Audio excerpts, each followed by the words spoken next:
Pampa Debates. Oferecimento GBOX Previdência e Seguro de Pessoas. A proteção certa para a sua família. Unimed Porto Alegre. Cuidar de você. Esse é o plano. Biscoitos Zezé. Carinho que vem de família. O Banrisul te conecta. Banrisul Digital. Clique e simplifique. E Sescope RS. Cooperativismo. A grande força do Rio Grande. Estamos iniciando mais um Pampa Debates. Doutor Eduardo de Noveiga, tudo bem, doutor? Muito bem, ótimo. Melhor agora, campanha, agora, andei pela campanha. Alegrete e Uruguaiana. Quer dizer, foi 3 gerações para a campanha? 3 gerações para a campanha. Fui levar o Dudu para conhecer a fronteira oeste. Sim, mas teve um momento que foi nostálgico, né? Fomos ao Guaçu-Boi. Guaçu-Boi. Então explique para nós onde é que fica o Guaçu-Boi. Guaçu-Boi é uma estação ferroviária no interior do município de Alegrete, a 40 e poucos quilômetros da sede do município, da sede de Alegrete, onde o meu avô foi agente da estrada de ferro, era o chefe da estação, e onde o meu pai se criou. Fomos lá visitar, numa viagem saudosista. É verdade. E teu pai deve ter se emocionado. Se emocionou. Veiga, foi muito amigo. Bonito. Que está nos assistindo, como sempre. Como sempre. Grande figura. E ele se emocionou quando... Muito, foi muito bonito. Nos tempos de garoto. Foi bonita a viagem. Nem sabia que existia Guaçu-Boi. Guaçu-Boi, cobra grande. Eu me lembro da minha sogra quando eu lembro dessa coisa. Guaçu-Boi e cobra grande? Quer dizer cobra grande em Tupi-Guarani. Guaçu-Boi. Quer dizer cobra grande em Tupi-Guarani. É isso. Tá. Para tu ter ideia como eram as coisas, o pai fez a escola primária em Alegrete, morava no Guaçu-Boi. Então ele tomava o trem no Guaçu-Boi de manhã cedo na segunda-feira, levava 1h30 de trem até Alegrete, aí estudava segunda, terça, quarta, ficava na casa de umas tias, quarta de tarde ele comprava pão fresco e levava para o Guaçu-Boi. Dormia de quarta para quinta, quinta de manhã cedo voltava de trem para Alegrete e ficava até sábado, quando ele voltava para o Guaçu-Boi para ficar com os pais. Bons tempos quando tinha trem, né? Bons tempos quando tinha trem. Eu muito viajei de trem. Nós éramos avançados em termos de trem, porque nós tivemos o Pampeiro, depois o Húngaro. Não, depois, e o Minuano, Pampeiro, Minuano e Húngaro. Depois o Húngaro. Todos trens avançados, mesmo os trens que não tínhamos na Europa, nós tínhamos aqui no Rio Grande do Sul. Mas nós perdemos tudo isso. Mas nós nunca modernizamos as linhas, né? Esse foi o pecado. Esse foi o problema. Foi privatizar e ainda piorou tudo isso aí com essa LL aí. Foi um horror. Marcelo Soletti, nosso diretor, presidente da EPTC, prazer tê-lo aqui. Boa tarde, obrigado pelo convite, mais uma vez presente aqui no teu programa. Hoje vamos esperar que o doutor Eduardo não critique aqui os azuizinhos, né? Não, mas faz parte, a gente vem aqui, a gente estava conversando. Não, já conversamos, não é crítica, foi melhor positiva. os azuizinhos, eu quero te dizer. Né? Podemos melhorar mais. Nada contra o nosso ex-presidente da EPTC, né, que é uma figura muito querida. Aliás, ele pode voltar ao programa aqui, continua bem-vindo. Sim. Né? Ele que levou tanto laço aqui, né? Mas está mais tranquilo, os azuizinhos, que ele colaborou até para a tranquilidade. Deputado Sérgio Turra. Paulo Sérgio, satisfação estar aqui com o Marcelo, o doutor Eduardo. Eu estava pensando aqui, quando falou do azulzinho, só político leva mais pau, né? Porque ultimamente não tem sido fácil, né? O pior é que, generalizadamente, né, Paulo Sérgio? Mas vamos lá. Mas, por falar em Dia dos Pais, aí o senhor teve esse privilégio de, umas 3 gerações, ir para Guaçu-Boi, lá no interior do Alegrete. Mas parabéns pela palestra do seu pai, lá junto com o Eduardo Logman, lá na Federação. Nosso ministro, eterno ministro, né, Francisco Turra, foi muito bem. Craque, né? Muito obrigado. Eu sou suspeito para falar, mas de fato eu acho que conhecimento, né, de causa, eu acho que o interesse, a dedicação dele pelo tema, né, o agro é uma paixão que ele tem, efetivamente foi uma bela palestra, né? Eu tive o privilégio, aliás, de nesse final de semana, no anterior, né, tê-lo acompanhado em 3 palestras, incluindo a da Federação, né? Então estamos tentando aprender um pouco com ele também. Sim, daqui a pouco eles não, hoje não vou falar, o Sérgio Turra sabe tudo de cor, fala por mim. Não, mas é uma mensagem interessante, né, para você ver, né, Paulo Sérgio, nós que estamos aí às vésperas de mais uma Expo Inter, né, o que significa o agro mesmo para termos de país. O nosso presidente da BPA, Associação Brasileira de Proteína Animal. Exatamente. Viveu, esse ano foi um ano conturbado, né? Com o Carne Fraca, com o Joesley Batista aí entregando a todo mundo, enfim, foi uma situação complicada. Mas mesmo assim, né, a nossa carne, ou seja, o nosso produto do agro, mostrando que é forte, né, porque superou, obviamente, que muitos percalços, muita dificuldade, mas justamente em função da qualidade, não é, que nós temos, da credibilidade que o produto brasileiro tem, nós conseguimos superar. Inclusive, eu estava tomando conhecimento agora há pouco, um dos itens de exportação do Rio Grande do Sul, que diminuiu, no geral, produtos do agro, a carne aumentou agora nesse mês, né? Para você ver o que representa isso nesse setor, né? Então, tem que ser efetivamente demonstrado, precisa ser elogiado. Os nossos produtores precisam ser reconhecidos porque efetivamente fazem a diferença. O agro é diferente. E o senhor teve a oportunidade de lançar aí o dia dos ovos, né? Vamos dizer assim. Tive oportunidade. Que o ovo foi o vilão da história toda. Hoje é um herói. Até no colesterol. Não, é que na verdade, sem dúvida alguma, mas veja bem o que é, às vezes, o preconceito, né? O Dia do Ovo não é uma exclusividade do Rio Grande do Sul, né? Existe o Dia Mundial do Ovo. Inglaterra, Estados Unidos, Argentina, vários países comemoram, onde fazem, inclusive, que é um dos objetivos aqui, foi feito no início, a fome. Campanhas de combate contra a fome, né? Mas não tem problema nenhum. Que é um alimento agro, muito barato, muito orgulho de os ovos, muito proteína reconhecidíssima hoje como uma boa proteína, um bom alimento. Enfim, nós precisamos efetivamente valorizar. E no caso do frango e do ovo, respondem por 1 milhão de empregos diretos e indiretos no Rio Grande do Sul. Suíno, que teu pai tem muito a ver, chegando, se fardando o presidente da CEA para entrar em campo. Tudo bem, presidente? Tudo bem. Então nós tivemos o vilão da história, foi o ovo, foi o café, foi o suíno, né? Todo mundo teve seu momento. E hoje nós vivemos a glorificação. E se diz até que a carne de suíno hoje é mais saudável que a própria carne. É que o suíno mudou muito também, não é, Paulo? Efetivamente, hoje o suíno é uma carne nobre, uma carne magra, né? Não é o porco da antigamente, né? Da banha e tal, é incrível. Paulo de Tarso Pinheiro Machado, nosso presidente da CE. Prazer tê-lo aqui, presidente. Da mesma forma, saúdo o procurador, o Solete, o deputado, saúdo o apresentador e saúdo a todos os telespectadores desse programa, que eu sou assíduo, quando posso, evidentemente, né? É uma satisfação estar aqui, trazer notícias da nossa companhia de energia e, acima de tudo, participar desta qualificada bancada aqui, que eu sei que muito contribui com o Rio Grande. Eu sei que daqui saem algumas ideias boas para o Rio Grande do Sul. Mas a gente está falando em produtos vilão da história, né? Que hoje são heróis nacionais aí na alimentação imprescindíveis, que é o caso do ovo, o próprio café, suínos, então nem se fala. As histórias, elas acabam sendo recontadas, né? Ainda bem que positivamente. Os azuizinhos foram o vilão da história, né? Não foram? Estão tentando buscar fazer essa história, né? Até o deputado não entende até hoje porque não são os vermelhinhos, né? São os azuizinhos. Né? Acho que é um preconceito. Vilões, eu prefiro, né? Ele acha que é um preconceito. Os vermelhinhos vilões são outros, né? Que não tem nada a ver com o internacional ali. Mas o senhor acha que a CE hoje é a geni da história toda das empresas públicas do Rio Grande do Sul? Não acho que essa qualificação seja adequada, afinal a CE é uma... Não, porque acaba o seguinte, o senhor sabe de onde vem a história, né? Não, eu sei disso. Da Geni. Então parece que todo mundo, quando fala em empresa prejudicial e nociva, logo vem a CE. Dá para separar, Paulo e ouvintes, prezados, essa história em dois âmbitos, né? Primeiro, a CE tem uma história de 73 anos, portanto é uma empresa tradicional do setor elétrico, muito contribuiu, inclusive, para a constituição de outras empresas através do seu quadro técnico, do seu conhecimento, da sua expertise. Quanto a isso, então, é irreparável o trabalho da CE dentro dos três, que eu chamo dos 3 elos de uma cadeia produtiva: geração, transmissão e distribuição. A questão toda, e especialmente aqui me refiro à parte da distribuição, é a situação que a empresa chegou, né? Fruto de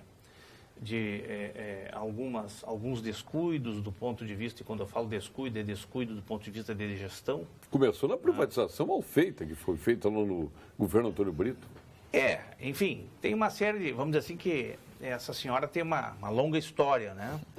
E nessa história tem a história, vamos dizer assim, praticamente da questão da gestão, ou seja, a empresa sofre uma interferência, né, de cunho político muito grande. E este mosaico não é só de fora para dentro, é um mosaico que vem de dentro para fora. Ou seja, a corporação, ela tem, obviamente, o seu nível de engajamento político-partidário, né? Na CE não há a figura do cargo de confiança, e sim da função gratificada.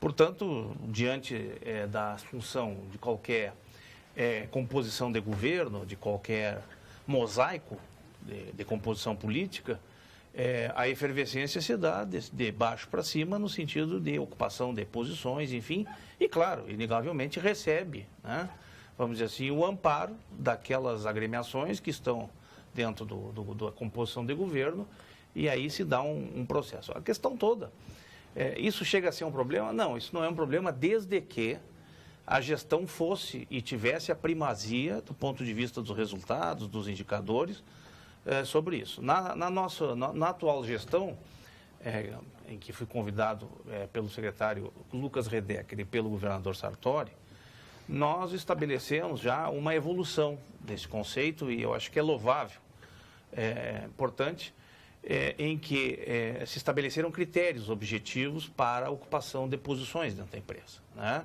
E os primeiros critérios foram os critérios da capacidade, ou seja, da capacidade técnica, né? E o critério da probidade, né? E, obviamente, recomendadas as indicações, recomendadas, eu disse, não impostas, né? Quem obtivesse a aprovação desses dois critérios estaria posto pelos dois primeiros e não pelo terceiro. Portanto, não houve uma inversão. Porque o governador estabeleceu uma regra de que nas empresas públicas, no governo dele, e neste governo, fosse um governo, uma administração de gestão. Ou seja, com pessoas voltadas à gestão, no sentido de que trouxesse um maior nível de eficiência. E, nesse sentido, do ponto de vista técnico, nós conseguimos reverter, com o apoio justamente daquele quadro técnico que tem expertise, e é notável ver que, quando há gestão numa empresa, ou quando os objetivos são traçados, existe sim um engajamento dos corpos técnicos, independente das mazelas corporativas, que nós sabemos que elas existem em todos os lugares. Sim. É possível, sim, alcançar resultados. Nesse sentido, nós melhoramos muito os indicadores técnicos da CE. Quando nós chegamos lá, de 63 companhias brasileiras de distribuição, nós éramos a 59ª. E hoje, agora recentemente, recebemos uma premiação de 4ª melhor empresa do Brasil, numa pesquisa feita com o cliente, porque melhoramos sensivelmente nossos indicadores de perda de energia, de duração das interrupções e frequência. Jorge Lisboa Guelzo, lá de Erechim, diz: o presidente da CE pode esclarecer a situação da empresa? Conveniente apontar as reais razões de estar endividada? Quais são os responsáveis? O governo quer se livrar da empresa, todos sabemos disso. Jorge Lisboa Guelzo. Bom, agradeço a pergunta do senhor Jorge, só que eu gostaria de dizer o seguinte: não se trata do governo querer se livrar da empresa, né? Há uma realidade. Eu disse que nós tivemos a possibilidade de reverter os indicadores técnicos e, inclusive, de reverter a credibilidade da empresa, né? E quando me refiro da distribuidora, não é o caso da GT, que tem uma outra situação, que é a da geração e transmissão, tem uma situação de maior saudabilidade econômico-financeira, uma empresa saudável. Mas no caso da D, o que aconteceu é o seguinte: as regras do setor elétrico, a partir de um determinado momento, passaram a não incorporar na tarifa, ou não incorporam na tarifa, determinadas despesas que a CE, depois do seu processo de se reduzir a 1/3, portanto, a privatização, não conseguiu reduzir. Aqui, por exemplo, estão os salários dos funcionários exautárquicos, que representam uma cifra de quase 100 milhões ano, né? A questão, por exemplo, da dívida, do endividamento da CE, que foi bastante grande. Os passivos judicial, trabalhista e civil, em que pese digo que os passivos trabalhista e civil reduziram sensivelmente, não são mais aquela indústria, né? Que todo mundo dizia que era uma indústria de enriquecer escritórios de advocacia. Chegou a dar um basta nisso. Isso, então. Reduziu-se sensivelmente, hoje está se pagando o espólio. E despesas estruturais da companhia, que são, vamos dizer assim, muito elevadas. Quando nós estivemos na ANEEL, nos foi dito que a companhia estava acima dos níveis regulatórios de um elemento de despesa que se chama PMSO, que é a sigla de pessoal, materiais, serviços e outros. É todo o conjunto que nos dá a condição da manutenção e operação. E esse nível de despesa de folha salarial está muito acima do nível regulatório. Portanto, aquilo que é aceito por empresas do setor. Obviamente que numa situação dessas, a CE acumulou, vamos dizer assim, um passivo estrutural ao qual, dadas as conjunturas do setor elétrico, especialmente no momento que estamos vivendo, ela precisaria ou de vamos dizer assim, acionista que tivesse muitos recursos, muito dinheiro, né, e não é o caso, todos sabemos a situação difícil que vive o Estado, ou ela precisaria de um longo tempo, e mesmo assim com uma dificuldade muito grande para se recuperar. Então, com isso, eu acabo trazendo aqui um esclarecimento, e ao senhor Jorge que nos fez, que a situação da CE é um problema estrutural, eu diria, até se me permitiria, Paulo e convidados, de que na verdade, a crise da CE é um capítulo da crise do Estado, ou seja, um longo tempo de indiferença com as coisas públicas, com a gestão pública, e que trouxe hoje uma situação muito difícil. Eu não acho que tudo tenha começado com a privatização do Brito, mas eu acho que ali se privatizou o filé e ficou a cara de pescoço. Claro que ela vinha com problemas, mas tinha que ter encontrado uma equação melhor para fazer o que foi feito, né? Mas sem a possibilidade de que tivéssemos uma resolução pelas regras regulatórias do setor elétrico, de resolver esses problemas. Por exemplo, o salário dos ex-autárquicos, e aqui eu não estou fazendo nenhuma colocação de que eles são culpados, não, é uma situação que aconteceu dentro, né? É uma questão, vamos dizer assim, de natureza compulsória, que aconteceu dentro do processo. Isso foi fruto de um decreto do então governador Leonel Brizola, que numa penada declarou a CE, vamos dizer assim, uma autarquia, e depois no processo de privatização, ou mais adiante, ela passou para ser um processo de uma sociedade de economia mista, só que nós não nos livramos. Então, diríamos o seguinte, a CE carrega uma história, financeira muito pesada. A Força e Luz, né? Inclusive deu nome ao time de Força e Luz, ali na Alcides Cruz, que foi vendido o estádio ali para o Zafari, né? A antiga Força e Luz era privada. Ela vinha de uma empresa americana privada. Sim, quando foi estatizada. E quem estatizou foi o Brizola, na época. Exatamente. Então está à disposição, presidente, para conversar com... Eu faria uma pergunta, assim, a gente vê o debate, e é pergunta mesmo, não tem nada de provocação. A gente vê nesse debate essa história de que a CE tem uma dificuldade muito séria de investimento. Ela não tem como investir mesmo, que é mais ou menos o que nós estamos falando. Que nesse momento da história não seria... porque se fala muito que a gente precisa, de alguma forma ou de outra, vender a CE. Não seria uma questão só de acertar o preço? Porque me parece que há um convencimento mais ou menos generalizado de que o Estado tem que sair desse tipo de negócio. Me parece que isso está mais ou menos claro, está mais ou menos uniforme.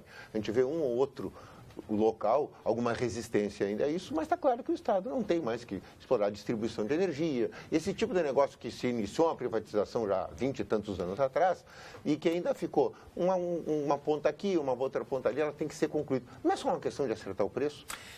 Eu diria o seguinte, a questão não é tão simples assim, né? Veja bem, o setor elétrico continuará sendo sempre um negócio de Estado na atual regra. Nós estamos falando de uma concessão federal, cuja gestão pode ser pública ou privada. Mas o negócio continua sendo um negócio de Estado. Deixa eu fazer um parênteses aqui, porque a gente... porque a gente, e é isso que agora é uma coisa só com a chama...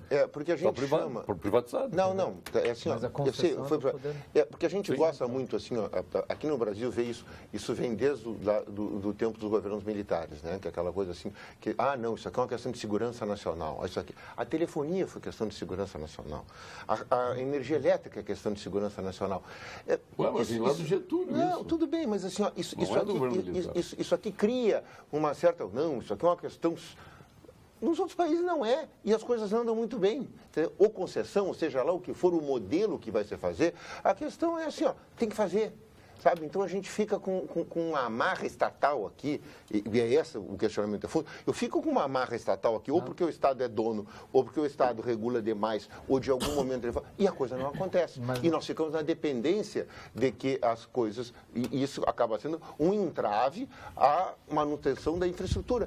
Qualquer infraestrutura. Quer dizer, aí a gente olha, o setor elétrico é assim, o setor portuário é assim, nós estamos falando isso aqui de ferrovias, é assim, e a gente começa porque tudo é uma questão de nacional, uma questão de segurança nacional, sabe? Mas no caso agora da CE... Desculpa interromper, mas tem um conceito por trás disso que a gente fica... Viu? Bom se fosse assim, eu acho que aí seria exatamente o caminho que todos nós gostaríamos de trilhar, né? E no caso da CE nós temos o componente constitucional, que é o único Estado na federação, que exige para haver a privatização de uma estatal o plebiscito. E aí é que nossa...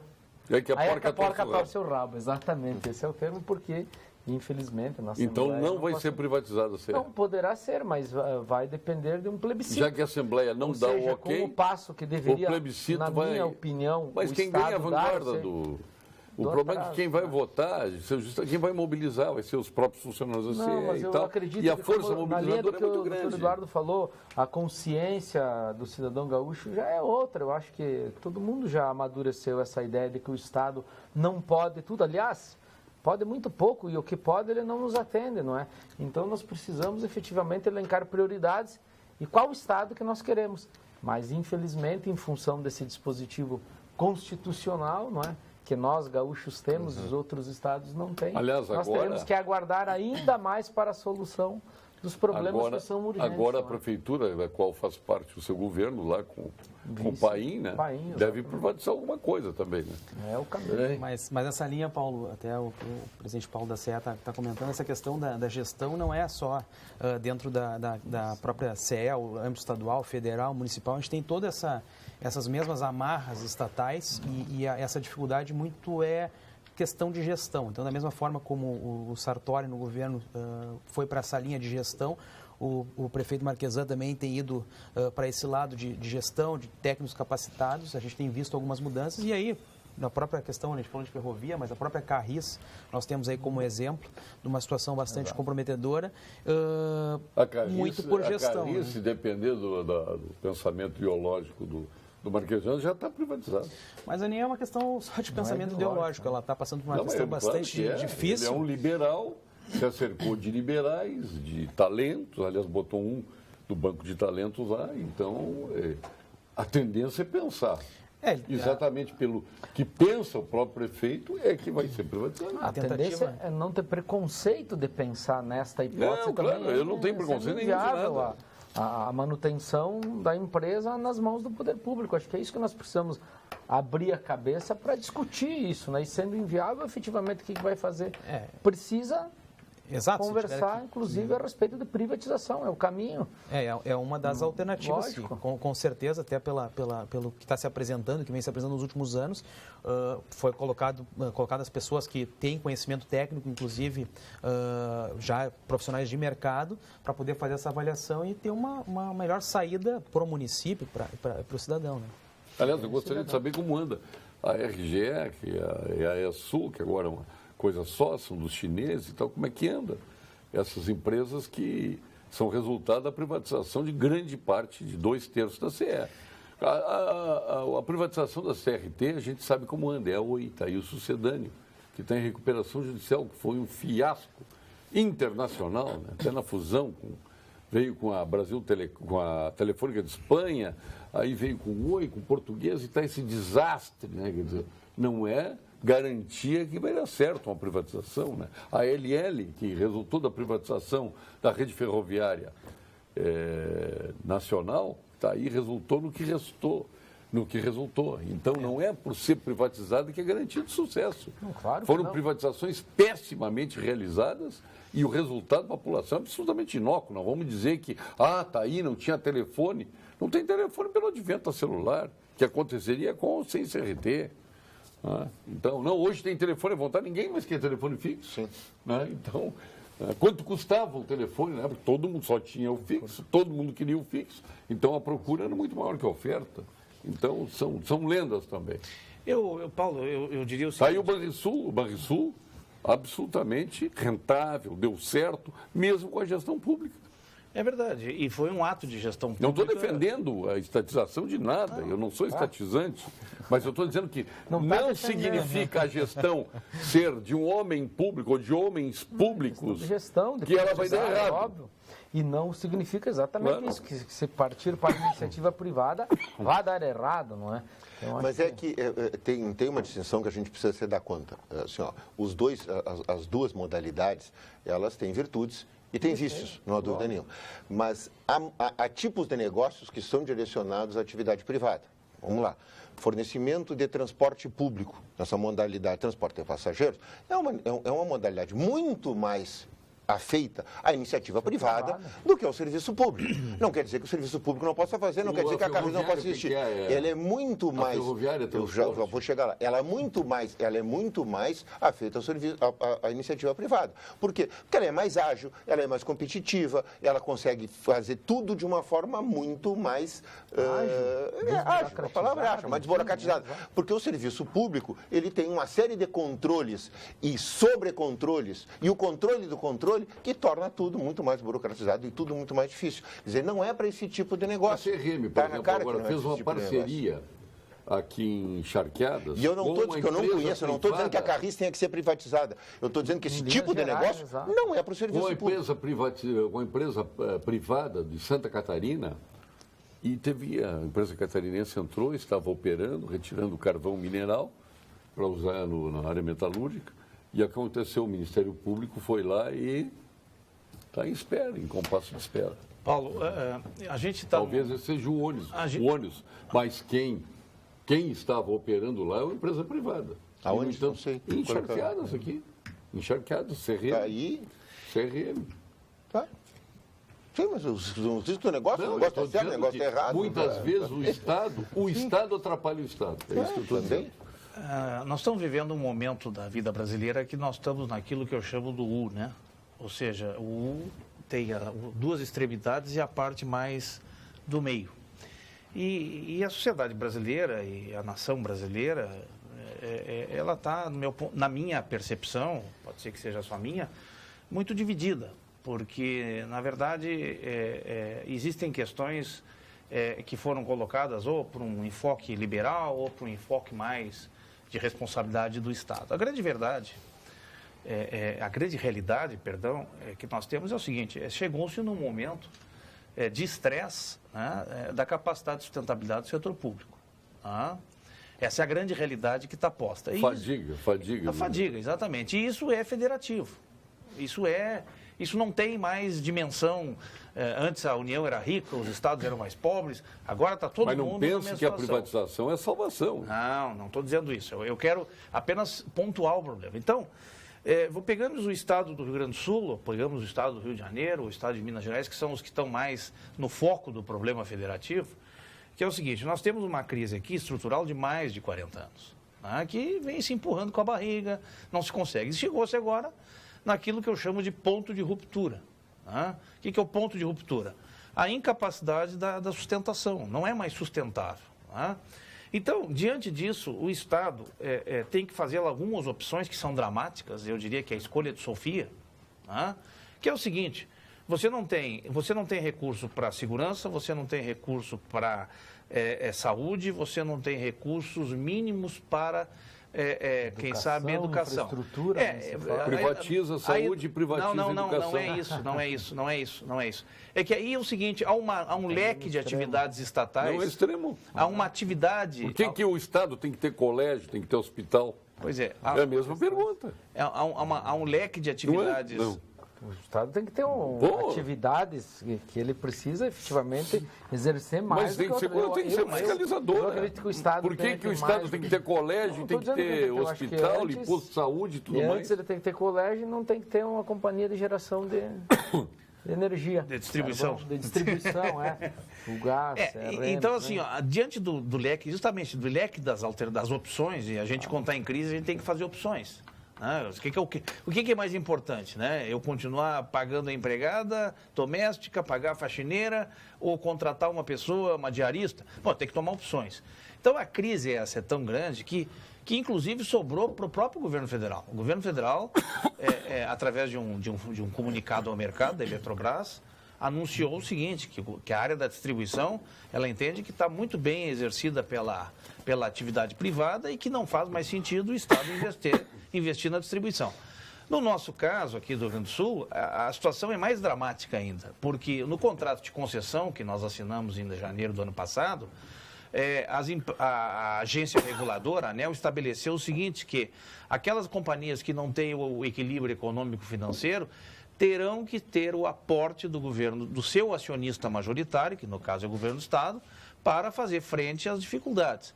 E aí é que, como diria o deputado, né, o suíno torceu a extensão, né? Ou torceu o rabo. Né? Não é politicamente correto chamar de porco. Por quê?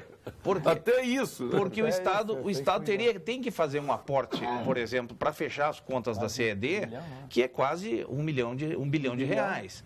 Então, a pergunta é a seguinte, poxa, mas se eu preciso de botar 1 bilhão numa companhia elétrica e não tem dinheiro para segurança, não tem dinheiro para as questões essenciais, qual é a minha alternativa? Então, isso desfaz um pouco aquele conceito de que o Estado quer se desfazer. Não, o Estado não quer se desfazer. O Estado, e eu acredito, o governador Sartori é uma figura política histórica do ponto de vista do nosso contexto, um homem probo, um homem íntegro, e tem uma visão muito lúcida, né, do que o Estado deve prover, é que a situação do Rio Grande do Sul não tem mais alternativa. Né? Nós temos que buscar alternativas.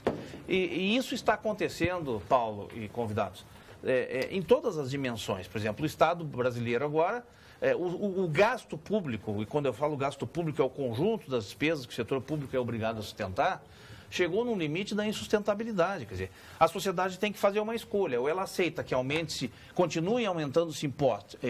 E aí para mim, como economista, tem um fato grave, que é, na verdade, tirar expressiva recursos da poupança das famílias, né? E quando eu digo das famílias, das famílias privadas e empresariais. Da CE, de novo, contra a privatização. Eu quero ressaltar. Não, eu sou a favor do Estado mínimo. Eu quero o Estado mínimo. Eficiente. Agora, não é privatizando que nós vamos resolver. Não, está resolvido os problemas. Não, Paulo Sérgio. Lá no governo Brito se vendeu essa ideia, se vendeu tudo e continuou tudo como antes. Em momento algum, tanto o governador Sartori quanto qualquer um de nós que compõe a base aliada, compreendemos ou falamos que privatizando vai se resolver. Não, eu estou dizendo que tem gente que pensa que é assim. Não é, claro que não é. Tem gente que pensa mas que é não assim. é.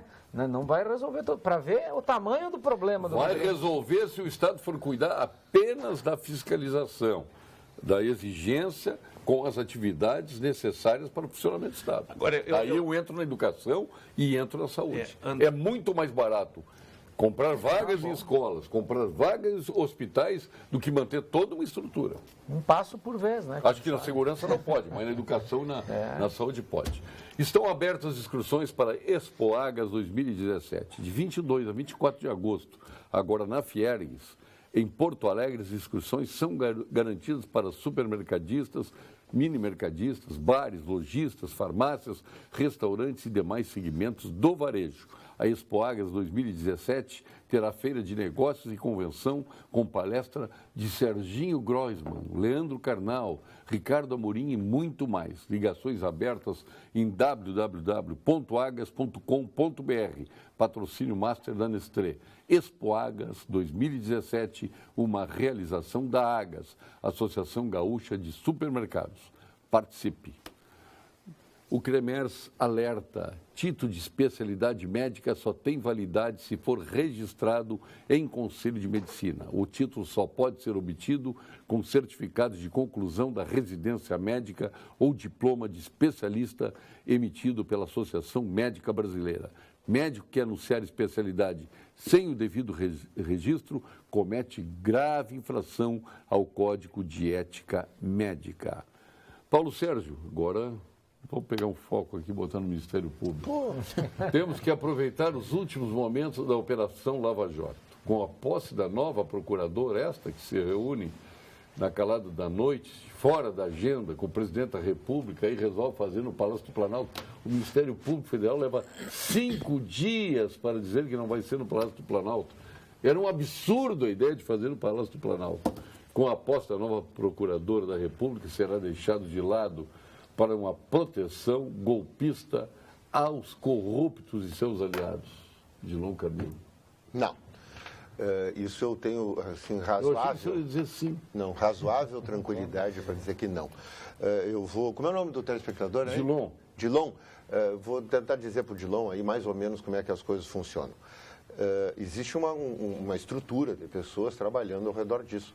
São vários policiais, vários delegados, vários procuradores da República que estão trabalhando nisso em Curitiba. E eles não têm nenhuma influência, não sofrem nenhuma influência da doutora Raquel Dodge, que vai ser a próxima Procuradora-Geral da República.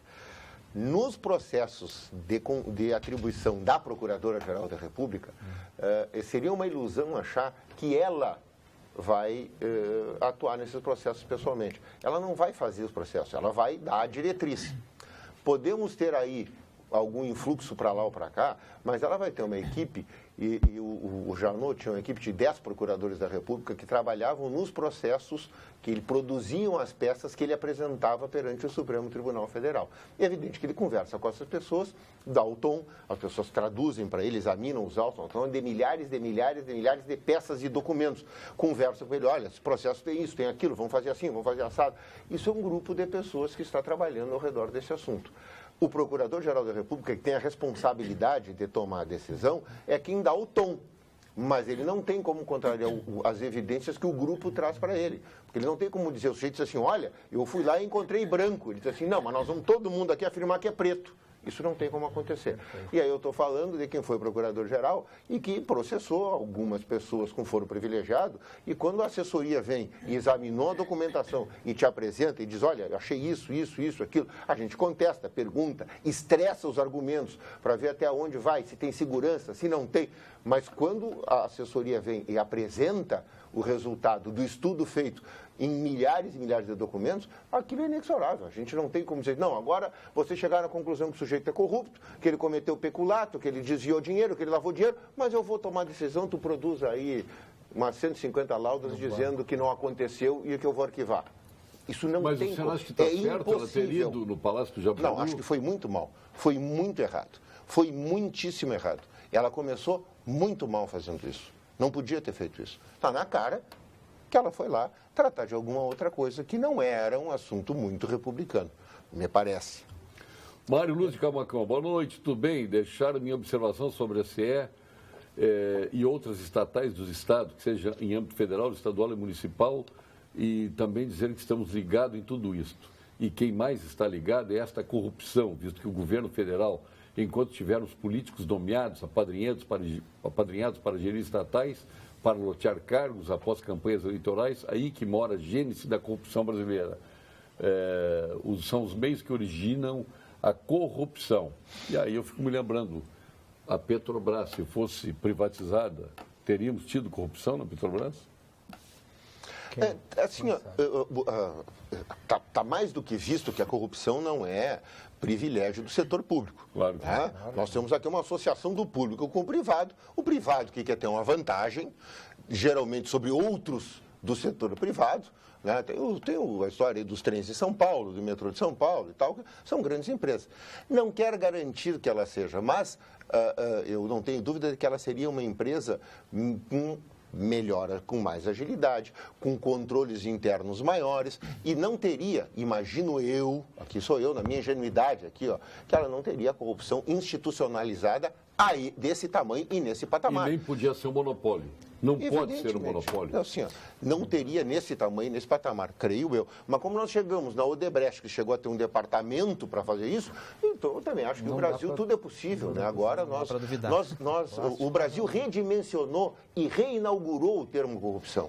Nós rompemos qualquer fronteira antes conhecida em matéria de corrupção. Então, e a Petrobras agora, sob nova direção, Pedro Parente, né, está aos poucos se recuperando, né, o que é bom, e é um gestor público nomeado.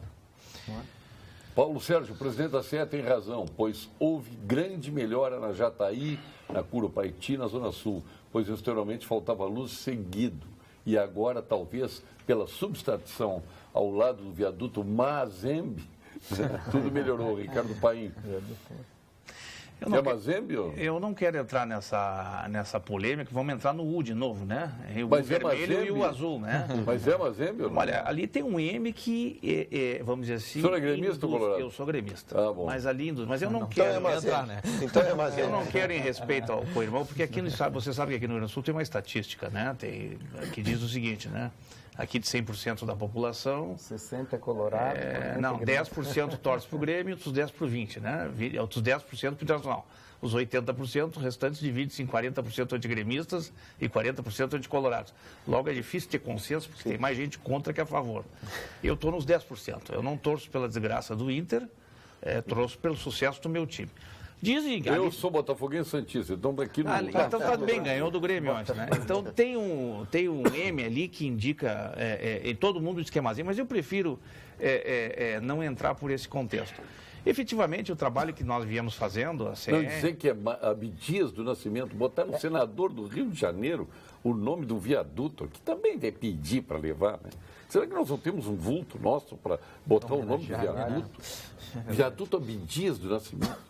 Aí o outro vai lá e tira o Castelo Branco e bota Liberdade. E ninguém chama de Liberdade, todo mundo continua chamando de Castelo Branco. Castelo A Branco. linguajar popular. Mas também depois na Assembleia eles mudaram o nome da sala Castelo Branco para Chicão. Aí eu ensarilhei as árvores mesmo. Tiraram a foto do Castelo Branco, botaram atrás do armário. Eu fui lá na sala do... Não está atrás. Tu não lembra? Estava lá atrás. Tava, Pô, eu que pedi para tirar, eu limpei. Não, mas a sala limpei a foto do Castelo Branco. E era 31 de março, sem querer, né? Mas, Paulo, acho que as melhorias que a CE vem fazendo estão trazendo efetivamente uma contribuição muito grande. Nós melhoramos os indicadores perante a própria a regulação, que é feita de forma muito dura pela ANEEL. Aliás, o procurador falou no caso da telefonia, né? Cabe aqui esclarecer o seguinte: o setor elétrico é o setor, hoje, da economia brasileira, e segundo alguns especialistas da América Latina, o setor mais regulado que tem, né? Ou seja, nós estamos permanentemente sobre o crivo da agência regulatória, sobre, vamos dizer assim, as regras e os padrões regulatórios exigidos, e caso não sigamos esses parâmetros, nós somos duramente penalizados. Diferente do setor da telefonia, né? Que o setor da telefonia já há uma diferença, né, de procedimentos, embora tenha regras, tenha regularidade, mas as empresas do setor elétrico, sejam elas públicas ou privadas, cumprem rigorosamente. Aliás, há um aspecto importante. A complacência da Anatel com as empresas telefônicas é assustadora. No mínimo constrangedor. É diferenciado. No mínimo constrangedor. O Conselho Regional de Medicina Veterinária, preocupado com a formação de bons profissionais e com a saúde humana e animal, é contra o ensino à distância na medicina veterinária. Não podemos permitir que um curso que trata de vidas seja ensinado de forma digital. A vida não é virtual. Portanto, o ensino desta profissão não pode ser 100% à distância. Conselho Regional de Medicina Veterinária do Rio Grande do Sul, responsabilidade e cuidado com a vida. Nós vamos agora à mensagem do Conselho Regional de Engenharia e Agronomia, o CREA-RS. CREA-RS em Foco. A gestão 2015-2017 do Conselho Regional de Engenharia e Agronomia do Rio Grande do Sul, o CREA-RS, tem como objetivo principal a valorização e defesa da área tecnológica. Nossa atuação visa melhorar as condições de trabalho e de fiscalização do exercício profissional. CREA-RS vai participar ativamente do debate de temas que envolvem a área tecnológica e a infraestrutura do Estado e da sociedade. São os profissionais registrados no Conselho que possuem expertise e o conhecimento técnico necessário para encontrar as melhores soluções, compatibilizando investimento e qualidade. CREA-RS, valorização e defesa da área tecnológica. Não esquecendo que a Unicred tem uma novidade para você investir em energia solar, presidente. Eu até ia ligar hoje para o nosso presidente Paulo Barcelos, da nossa Unicred, para fazer o meu financiamento para a compra de energia solar. Financiamento de até 100% do equipamento em até 72 vezes. Com a Unicred fica mais fácil ter energia limpa e renovável, que reduz sua conta de luz e valoriza seu imóvel. Faça um investimento que traz mais benefícios para você e coopera com o mundo melhor. Aproveite o crédito sustentável da Unicred.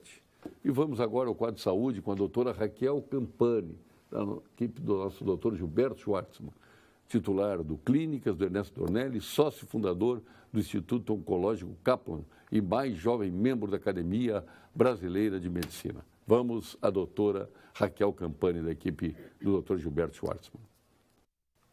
Boa noite, eu sou a doutora Raquel Campani, oncologista do Instituto Kaplan.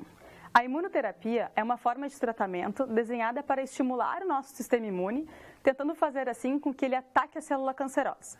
Existem vários tipos de imunoterapia, mas as mais recentemente aprovadas para uso no Brasil chamam-se anti-PD1, onde a medicação atua de forma a romper um bloqueio formado pelo tumor no nosso sistema imune. Dessa forma, o nosso próprio corpo passa a reconhecer novamente a doença como um organismo estranho e a combatê-la.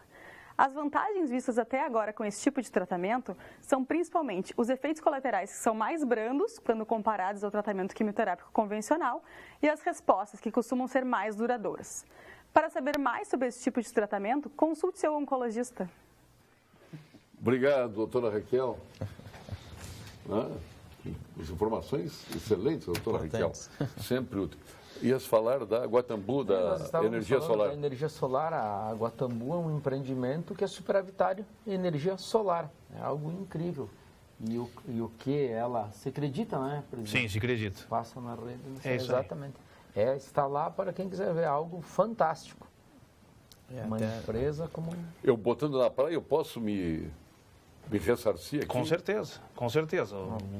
Vai instalar um equipamento que obviamente vai estar, vamos dizer assim, adequado ao seu consumo. Mas eu aprovo isso na CE. Aprova na CE, exatamente. Faço aqui, faço na praia, então... Tem empresas credenciadas, a CE tem uma lista de empresas credenciadas. Onde é que a gente descobre isso? O projeto tem que passar pela CE no sentido de que temos, vamos dizer assim, aquilo, e agora a ANEEL está para regulamentar a tarifa binômia, né? Que é, vamos dizer assim, parte daquilo que vai usar do equipamento público, da infraestrutura, né? E, acima de tudo, vai ser, vamos dizer assim... Agora, a tua pergunta, vai ter a questão, sim, tem a questão do crédito. Aquilo que extrapolar o meu consumo, por exemplo, se eu coloquei um equipamento que produz 200 kW mês e eu consumo 100, eu vou me creditar de 100 para poder descarregar na minha conta de luz. Até em cima disso, Paulo, a gente tinha uma agenda já marcada. Temos, né? Temos uma agenda marcada para a gente discutir as questões de energia limpa, no caso. Então, para a gente poder colocar nos terminais de ônibus, sinaleiras, utilizar e aí ter esse retorno, inclusive, com o investimento. Aquela casinha ali da EPTC, ali perto do viaduto São Jorge, ali. Aquela casinha vai ter também? Tem uma casinha ali pro carro da PTC, fizeram um telhadinho. A Brigada usa também, a Guarda Municipal, inclusive, também. A PTC ali. De noite a Brigada está sempre ali. A gente tem compartilhado alguns espaços. Fizeram um telhadinho para o carro da PTC.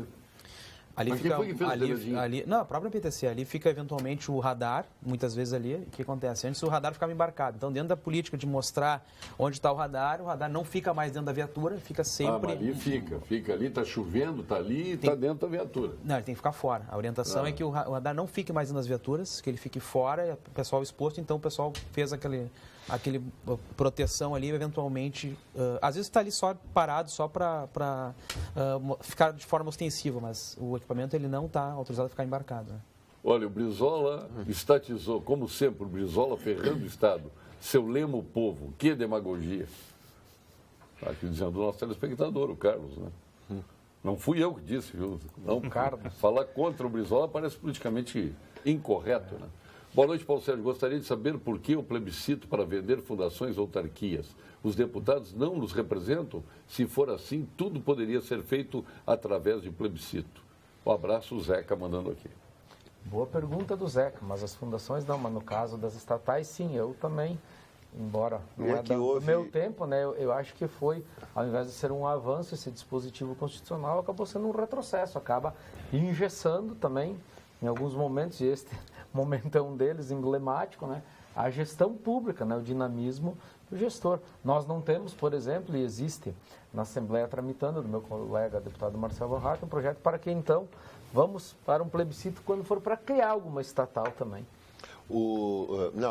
Marcelo Van Hatten. Esse dispositivo se originou de uma emenda constitucional durante o governo Olívio Dutra, em que a primeira versão da Constituição do Estado do Rio Grande do Sul não tinha. E durante o governo Olívio Dutra foi aprovada uma emenda na Assembleia, então, em que se colocou isso, porque se falava na época em privatização do Banrisul. E o que motivou foi exatamente uma possível privatização do Banrisul, quando era o acordo, na época que se fez o acordo primeiro acordo de refinanciamento da dívida do Estado, em que deveria se privatizar o banco, e não foi, e aí se fez essa emenda em que qualquer empresa pública, qualquer estatal no Rio Grande do Sul, para ser vendida, precisa ser aprovada em plebiscito. Paulo Sérgio, convidados, o problema das empresas públicas são os cabides de emprego e os apadrinhados do governo. Isto não tem solução, só privatizando. Para algumas sim, para outras não. Por exemplo, já relatei aqui que no caso da CE, não há a figura do cargo de confiança, né? A limites existem as funções gratificadas. Todos que ocupam posições dentro da CE, do ponto de vista do corpo técnico, são funcionários de carreira. Não há figuras de fora, ou seja, pessoas externas à instituição que vêm, obviamente, trabalhar. Agora, a questão toda, no meu ponto de vista, e eu defendo uma tese, as empresas têm que serem eficientes. Quando as empresas são eficientes e prestam um serviço de qualidade, a baixos custos, têm um alto nível de eficiência, as pessoas esquecem o DNA delas, se elas são públicas ou se são privadas. Existem vários exemplos. Nós tínhamos uma empresa brasileira, a Embraer, hoje já não é mais essencialmente pública, né? Está privatizada, mas enquanto uma empresa pública foi um sucesso de eficiência, de tecnologia de ponta, de uma série de coisas. Agora, ela nunca deixou de ser sucesso. Segue sendo, Não, ela agora tem a maior parte de capital privado. Sim, com certeza. Mas ela não. César aí que é anti-privatização. Não sou, pelo contrário. Nem diga isso, porque eu sei o que eu sou. Eu sei o que eu sou e defendo. Eu quero repetir, eu só acho que privatização não é a solução para o Estado. Tem gente que pensa, não, agora vai precisar tudo entrar, o dinheiro e o Estado vai privatizar, daqui a 10 anos nós estamos chorando de novo. Daqui a 10 anos não. Vamos privatizar e no momento seguinte vão continuar chorando. Esta é uma das medidas que precisam ser Porque não vão privatizar o que tem que privatizar. É a educação e a saúde. Tem que privatizar. É muito mais barato comprar vagas em escolas do que manter toda a estrutura e comprar vagas para leitos e atendimento na saúde. É muito mais barato. Por que fecharam a Marechal Floriano entre a Praça 15 e a Rua dos Andradas? Para carros particulares só pode táxi. Tem uma pessoa idosa que não tem direito de ir ao consultório médico e tem que descer distante daí. Que lógica é esta? Você está perguntando ao nosso telespectador. Bom, na verdade, a região central ali, a gente tem feito uma série de avaliações. A ideia é que a gente possa dar mais espaço para as pessoas e alguns bloqueios. O táxi, por ser um transporte público, né? Então tem algumas exceções, mas a ideia é que a gente possa dar mais espaço para o pedestre no centro. Então, por isso, o bloqueio de alguns carros particulares. Então, vamos ao ponto final. Vamos ao ponto final. Já tem uma pergunta aqui, o presidente da CE, uma ponto final em nome de Gimo, FCDL e Comércio. Ponto final. Oferecimento Produtos Gimo. Qualidade comprovada. FCDL apresenta Que Comércio, o maior e mais completo programa de qualificação e gestão de empresas. Doutor Eduardo de uma Veiga, seu ponto final. Mano, eu vou aproveitar e mandar já que eu voltei do meu tour lá pela fronteira oeste, vou mandar um grande... Como é que é? Meu tour pela fronteira oeste. Qual é o nome do local lá? Guaçu Boi. Guaçu Boi. Guaçu Boi. Mas fui a Alegrete, fui a Uruguaiana. Em Uruguaiana encontrei, por acaso, jantando no restaurante, um grande amigo, Ringo Telecheia, que nos disse que é teu espectador assíduo. Então vai um abraço lá pro Ringo Telecheia. Boa.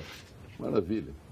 nosso presidente da EPTC. Seu ponto final, Marcelo. Vou aproveitar então, como o Eduardo fez, mandar um abraço pro meu pai. Ontem foi o Dia dos Pais. Ele é também teu telespectador assíduo, está sempre ouvindo. Qual é o nome do teu pai? Júlio. Júlio. Isso, está sempre aqui. E o Coronel Veiga também. Coronel Oliveira, sempre na aí. verdade. Teu pai é coronel também? Coronel da Aeronáutica, aposentado. Tu é da Aeronáutica ou tu é do Exército? Então um abraço para ele aí. E a gente está sempre à disposição. Obrigado pelo convite aí. Quando precisar, a gente está aqui de novo. Presidente, o deputado Sérgio Turra, o presidente é o teu pai. Olha, quem sabe, hein? Quem sabe? Quem sabe? Olha aqui, ó, seria um puta, não? Pode até brindar para cima e para o alto. Sérgio Turra agora no Palácio do Planalto. Tá bem. Aproveitar o engano aqui. Seu ponto final, deputado. Paulo Sérgio, precisamos continuar acreditando no futuro do país, mas eu quero também, nessa esteira aí, mandar um grande abraço para o meu filho, para o Francisco. Eu tenho o João Pedro, que tem 6 anos, deve estar chegando do colégio, e o Francisco ficou em casa hoje, está desde sexta-feira com uma virose, então, inclusive, no Dia dos Pais nós estivemos juntos, mas ele teve que ficar mais restrito. Eu disse, olha, filho, assista o pai hoje que eu vou te mandar um abraço. Então, Francisco, beijo do pai, está te recuperando bem, te amo, vamos lá. Pode mandar para tua esposa, que é a maior aliança do Rio Grande do Sul. Olha, é impressionante, né? Isso aí é marcação cerrada. Isso aí, família, né? Mas a tua aliança, se cair, dá um terremoto em casa. Dá um terremoto em casa, cair. não tenho dúvida. Tenho certeza que outras também, se caírem, dá um terremoto. A minha eu caí e nunca mais achei. É um terremoto. Ficou muito solta no dedo. E o presidente também, só que a tua é mais delicada, né? A minha é Olha aqui, heterodoxa. pergunte ao diretor da CE do que se trata perdas na base de cálculo das tarifas. Ele mandou uma cópia da conta de luz dele, ele perda R$ 8,26. Mas isso que eu entendo são descontados, tá? São as perdas, são as interrupções de energia elétrica que nós somos obrigados a isso é descontar. desconto, não é crédito? Isso é desconto, tá? Tá, ele quer saber o que é. Se veio com sinal positivo ou negativo? Não, veio assim, ó. Ele botou em vermelho ali, mas não tem sinal negativo nenhum.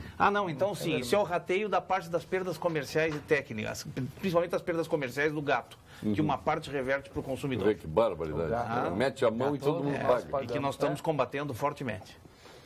Seu ponto final, presidente. Bom, eu quero aproveitar, então, já que estamos aqui, mandar um abraço aos meus familiares, que nessa missão pública da CE, eles têm sido extremamente, vamos dizer assim, resilientes com a minha ausência, com as minhas, vamos dizer assim, idiosincrasias conjunturais e temporais, e especialmente aos meus filhos, mas dentro dos meus filhos, ao meu filho que semana passada foi juramentista da OAB no evento dos advogados. Parabéns. E se tornou um advogado devidamente regulamentado. Parabéns. Com 22 anos. Parabéns, então, presidente. Como é o nome dele? É Bruno Borges Pinheiro Machado. Bruno Borges Pinheiro Machado. Parabéns. E o outro que é o Carlos Eduardo Borges Pinheiro Machado. E a minha esposa, Naira, que é a pessoa que nos dá, vamos dizer assim, a retaguarda. O senhor é parente do Pinheirinho? Sim, eu sou parente do Pinheirinho e sou sobrinho e bisneto do senador José Gomes Pinheiro Machado. Pinheiro Machado. Que maravilha. Parabéns pela colocação do apresentador. Muito obrigado. Até que fim, elogio. As privatizações deixam muito a desejar. O exemplo são as estradas, pedágios caros e estradas ruins. Não sou contra as privatizações, mas os exemplos não são bons. Por exemplo, das rodovias gaúchas, São Paulo já é outra realidade. Eu acho que é a questão do formato, não é? Mas efetivamente... A única privatização, a meu juízo, claro, né, que foi razoavelmente feita no Rio Grande do Sul, foi a da Freeway. Foi a única. As outras todas não teve uma estrada. Não teve uma estrada. O senhor teve agora na Europa? Teve uma estrada. Nós achamos a Freeway uma maravilha. Perto das estradas europeias, São Paulo, das estradas americanas. Vamos valorizar o produto nacional São Paulo. As estradas de São Paulo... Só um ponto final. A questão da privatização depende muito da modelagem e depende muito do processo de regulação do Estado. Eu vou dar um exemplo na questão prisional feita em São Paulo. Ela é exemplar. Acho que o procurador sabe mais do que eu até.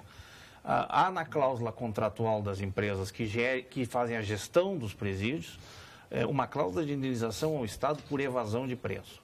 Então, é uma modelagem perfeita. Significa dizer o seguinte, o presídio, aquela administração, aquela gestão tem eficiência no que faz, né? Ou ela vai pagar um preço mas caro. nós vimos isso em Manaus, privatizado, hein? Foi lá em Manaus, né? Sim, Foi um horror aquela privatização do presídio. É que lá. há privatizações e privatizações. Olha, que bom, aí se nós vamos nessa tese, há estatizações e estatizações. E Agora, exatamente. tem que ser um contrato bem feito e bem fiscalizado. A esquerda quer tudo estatal, não interessa como sustentar. Minha opinião, tudo ou quase tudo deveria ser privatizado. E as agências reguladoras que cumpram o seu dever. Adelar Freitas, é um cabide de emprego. Está dando uma goleada. As agências. Por isso que eu digo que a população Não, já agora, está assim, ó, compreendendo. as agências reguladoras, O que é do Estado? esse é um modelo que foi copiado do modelo americano e anglo-saxão. E as agências reguladoras lá funcionam muito bem. Tu tem técnicos, tem uma forma de seleção, de como é que eles chegam nas agências reguladoras. Não é uma coisa assim aleatória, deu numa canetaça, eu nomeio alguém para ser um agente regulador. O sistema lá funciona. Paulo Sérgio, o Sérgio de Sapucaia, como é fácil aumentar impostos porque nós acabamos pagando sempre a comida dos outros? Verdade, essa é uma regra, uma solução mágica que se algum momento tivesse dado certo, não se aumentaria rotineiramente. Por isso que eu, por exemplo, sou sempre contra. Acho um absurdo. Pergunte ao procurador Eduardo Lima Veiga qual a área de doutorado da nova procuradora federal, pois ele a chamou de doutora. O Alex está perguntando. Não, eu não sei se ela efetivamente tem doutorado, mas há um decreto, isso, se ele não sabe eu vou dizer, há um decreto... Não, até eu não sei. Há um decreto do Império, não me lembro o número agora, há um decreto do Império quando trouxe os cursos de direito para o Brasil, que foi São Paulo e Recife. Recife ou Bahia? Foi São Paulo e Recife, se não me engano, ou Bahia. Esse decreto, quando traz as duas primeiras escolas de direito para o Brasil, outorga a todos os formados em direito, a todos os bacharéis em direito, o tratamento de doutor. E daí a tradição brasileira de chamar todos os bacharéis em direito de doutor, embora não tenham o curso de doutorado. Daí vem a tradição. Parece que no interior desse decreto diz que serão doutores porque têm o douto conhecimento da ciência jurídica. Alguma coisa nesse sentido. Então, daí a nossa tradição de chamar os bacharéis em direito de doutores, embora não tenham doutorado. E pode chamar também de donos, né? São os donos do país hoje, os bacharéis em direito. Meritoriamente. Paulo Sérgio, por que ninguém fala em privatizar o Transurb, que por sinal é do poder público até em Nova York? Ellington, com H, Ellington Schneider. Olha, eu acho que está na pauta, tudo pode ser falado. É o que eu falei, não pode ter preconceito, né, com relação a esse tema de privatização. Daqui a pouco, Transurb, outros, enfim, mas aqui ele disse que, ao final e ao cabo, que Nova York está com o poder público, né? E também Nova York tem o poder público. Está com, então, está falando em privatizar, mas... Mas deixa eu só, vamos fazer uma pequena diferença aqui. Eu não vou defender um modelo ou outro. Mas vamos só colocar assim, ó, a forma de funcionamento das empresas americanas é completamente diferente do serviço americano, é diferente. Nenhum servidor público americano tem, por exemplo, estabilidade. Nenhum mesmo. Então começa por aqui. Não é assim tão fácil. Olha, Chassanitas, da nossa DIMED, Lifar. Muito obrigado. Senhor, Chassanitas, esse é o jeton do programa. Esse não vai ser. Presidente. Obrigado. Esse não vai ser para o Dudu, vai ser para a Josi, que é chegada no e eu também. Muito obrigado. Muito obrigado. Vários sabores aí. Queria agradecer a presença do procurador Eduardo Lima Veiga, agradecer a sua presença aqui, presidente da nossa EPTC, Marcelo Soletti, presença do nosso deputado Sérgio Turra. E quero agradecer também ao presidente da CE. Volto sempre, presidente. Muito obrigado. Sempre que convidado, virei. São Paulo de Tarso Pinheiro Machado. Aliás, o Pinheiro Machado, pai do era comunista, né? O Pinheirinho era comunista e advogado, né? Advogado extremamente conceituado. Não é o seu caso, né? Não é. Puxou o tio. Não, também não sou ovelha negra da família, né? Fique agora com as principais notícias do dia na sua região com os apresentadores locais, com o nosso Jornal da Pampa. Boa noite.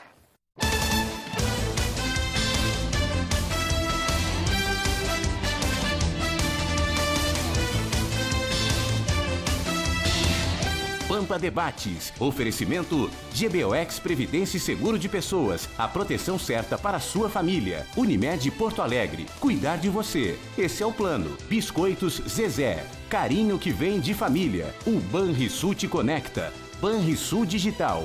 Clique e simplifique. E Sescope RS. Cooperativismo. A grande força do Rio Grande.